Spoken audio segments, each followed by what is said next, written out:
Salam sejahtera murid-murid semua. Hari ini cikgu akan bawakan tajuk pembezaan yang mana soalan SPM tahun 2012. Okey, soalannya berbunyi lengkung Y sama dengan X kuasa 3 tolak 6X kuasa 2 tambah 9X tambah 1 melalui titik A, 2, 3 dan mempunyai dua titik pusingan pada koordinat P31 dan juga koordinat Q. Soalannya yang pertama ialah cari kecerunan lengkung itu pada A. Okey, jadi di sini bila diberi persamaan, saya salin semula persamaan itu, iaitu Y sama dengan X kuasa 3 tolak 6X kuasa 2 tambah 9X tambah 1. Bila kita diminta mencari kecerunan, okey, kecerunan adalah sama dengan dy dx. Okey, jadi kita kena buat pembezaan. Jadi untuk pembezaannya yang ini ialah 3 bawa ke hadapan. Kita dapat 3x kuasanya berkurang 1 jadi 2. Tolak dengan 2 kali 6, 12. Kuasanya berkurang, 2 tolak 1 jadi 1. Okey, kemudian yang ini kalau 9x kita dapat 9. Dan kalau pemalas saja bila dibezakan dapat kosong. Jadi yang ini saja. Kecerunan lengkung pada titik A dan titik A dia dah beri, iaitu A-nya ialah 2, 3. Bermaksud kita gantikan, iaitu di sini X-nya 2, Y-nya 3. Jadi X-nya 2. Jadi kita masukkan dalam ini nilai X-nya 2. 2 kuasa 2 tolak 12 darab 2 tambah 9. Jadi kita dapati nilainya ialah, tekan kalkulator, kita akan dapat kecerunannya adalah sama dengan negatif 3.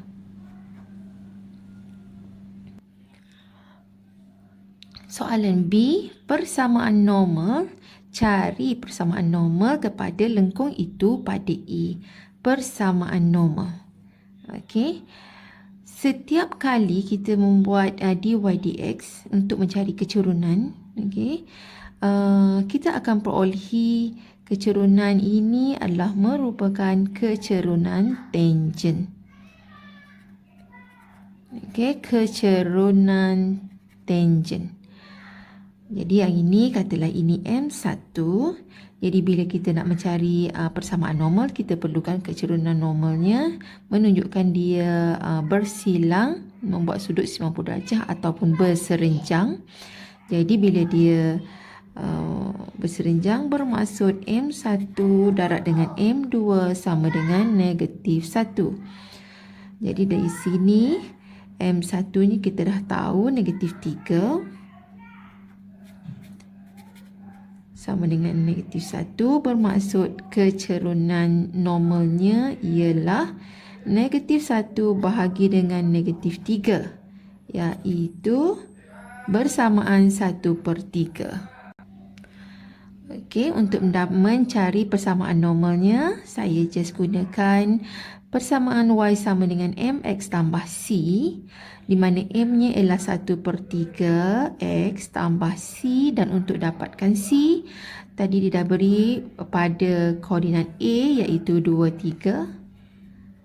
Okey, koordinat A 2, 3, jadi saya masukkan X-nya 2, Y-nya 3. Saya masukkan Y-nya 3, setengah 1/3, X-nya ialah 2 tambah C, dan nilai C adalah sama dengan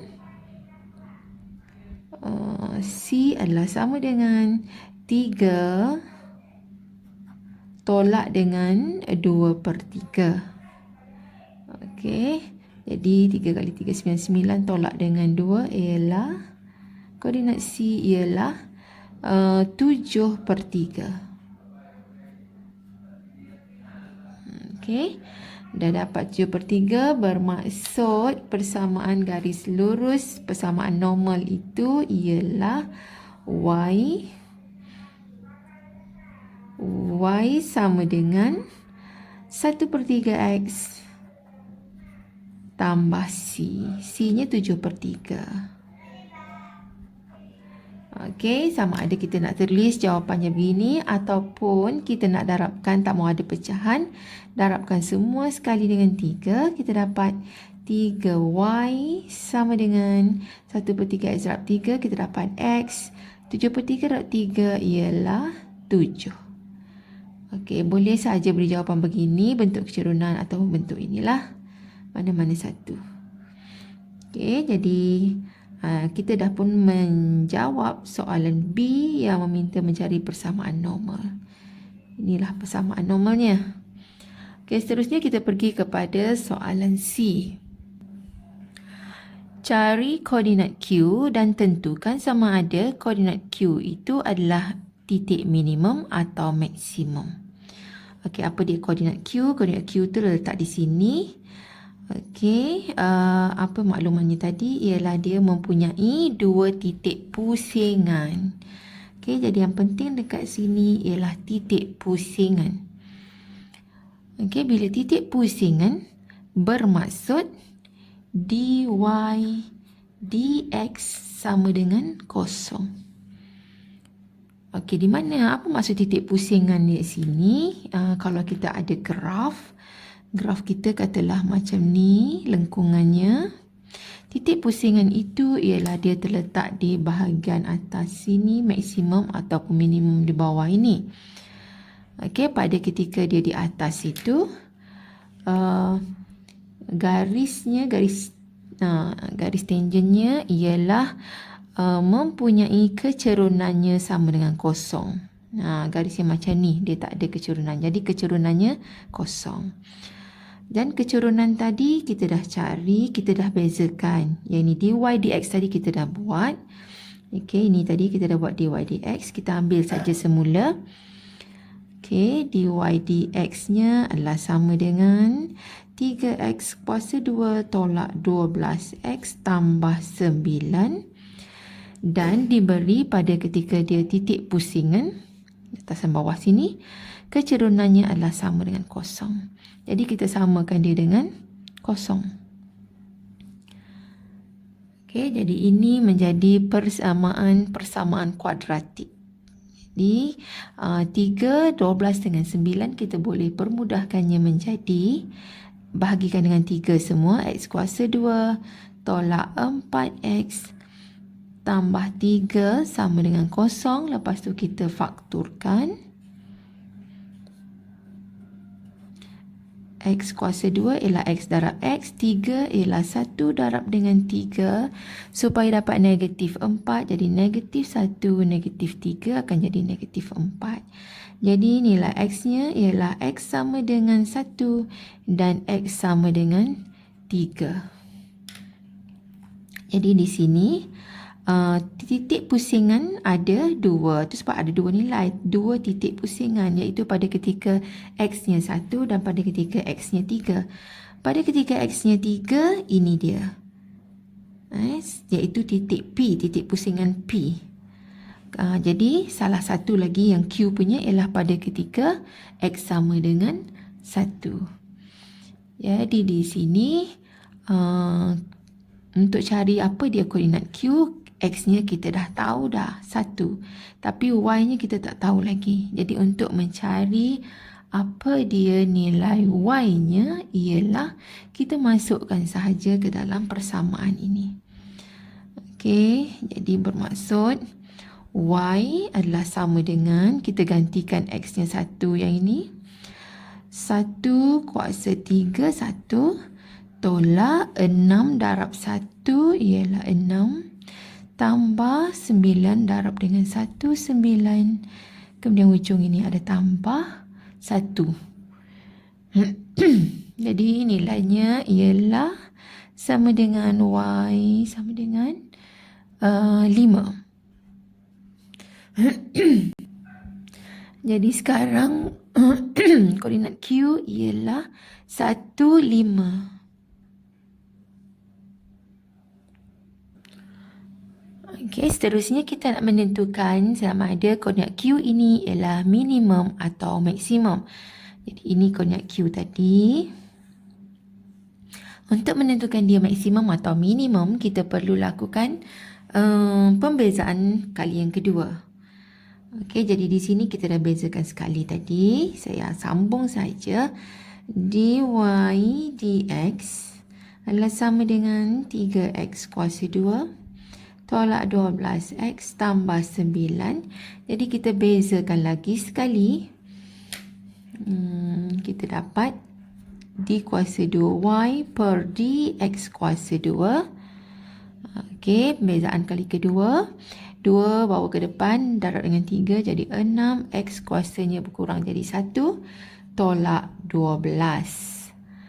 Okey, kemudian diberi koordinat Q ini. X-nya ialah 1. Jadi saya masukkan X-nya dekat sini. Masukkan dalam sini. Bermaksud sekarang 6 darab dengan 1 tolak dengan 12. Jadi kita dapati d kuasa 2y per dx kuasa 2 adalah sama dengan negatif 6. Okey, 6 tolak dengan 12 negatif 6 dan negatif 6 bermaksud lebih kecil dari kosong.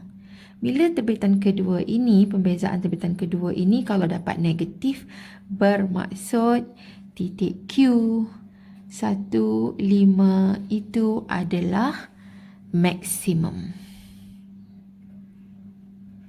Okey, titik maksimum. Okey, kalau dia bezakan kali kedua, kita dapat negatif maksimum.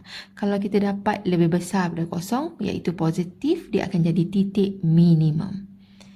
Okey, jadi saya harap anda semua dah pun jelas soalan berkaitan dengan pembezaan ini. Tadi yang membincangkan bagaimana kita nak mencari kecerunan, iaitu dengan membezakannya. Dan setiap kali kita buat pembezaan, kita akan dapat kecerunan tangent. Okey, kecerunan tangent. Untuk mencari persamaan normal, kita kena cari kecerunan normal. Kecerunan normal dengan kecerunan tangent ialah perkaitannya yang ini. Okey, iaitu M1 darab M2 sama dengan negatif 1.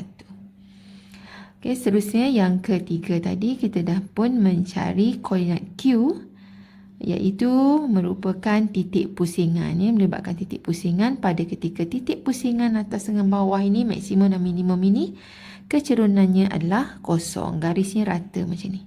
Kecerunannya kosong. Dan bila kecerunan kosong, kita akan dapat nilai X-nya. Seterusnya untuk mencari sama ada koordinat itu adalah maksimum atau minimum, kita perlu buat pembezaan kali yang kedua. Kalau lebih kecil daripada kosong nilainya, maksimum. Kalau lebih besar daripada kosong, minimum. Okey, itu sahaja. Jadi saya harap anda semua dah pun jelas. Jangan lupa share dengan kawan-kawan dan subscribe serta komen.